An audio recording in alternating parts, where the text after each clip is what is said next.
Alright, welcome to your T1 Geometry final review. We are going to do numbers 57, 58, and 59, and we're so close. We'll have one more video after that for 60. This one says find the measure of angle Q. The diagram is not to scale.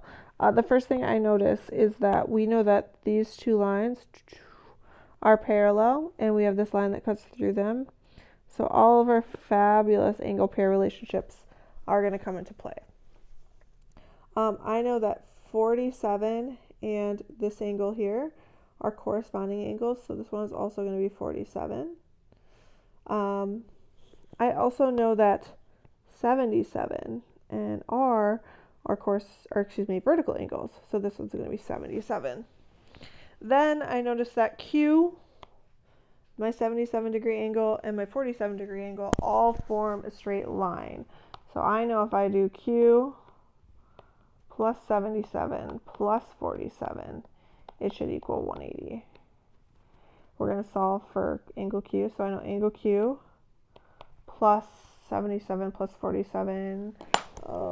Sorry, my brain is not going to do math right now. We're going to grab a calculator quick. If I do 77 plus 47, you're probably like screaming the answer at the screen right now. I get 124. And it equals 180. So we're going to subtract 124 from both sides. Sorry, that was the weirdest way to write 124. And we get angle Q equals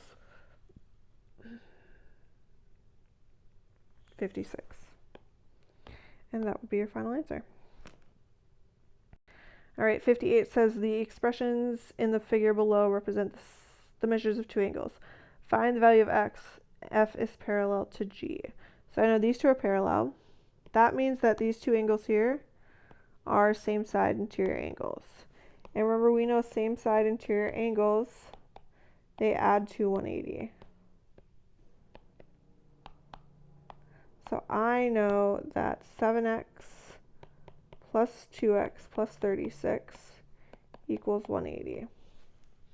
If we combine our like terms, we have 7, 8, 9x plus 36 equals 180. We're going to subtract 36 from both sides. We get 9x equals 180 minus 36.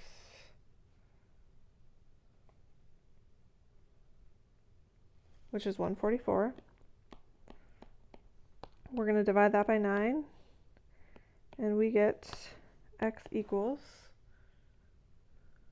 16. And we only wanted to find the value of x. Sorry, that was like the ugliest 16 I've ever drawn. So we're good to go, and that's your final answer. And 59 says which lines are parallel if angle 1 plus angle 2 equals 180? Justify your answer. So if I do angle 1 and angle 2, these two would be same side interior angles. And I know that J and K make up your inside and your outside if I want them to be interior angles. So I would say angle J has to be parallel to angle K. So we're going to cross out the G and the H ones. And we're said they're same side interior angles, so this one has same side interior. So my answer would be A.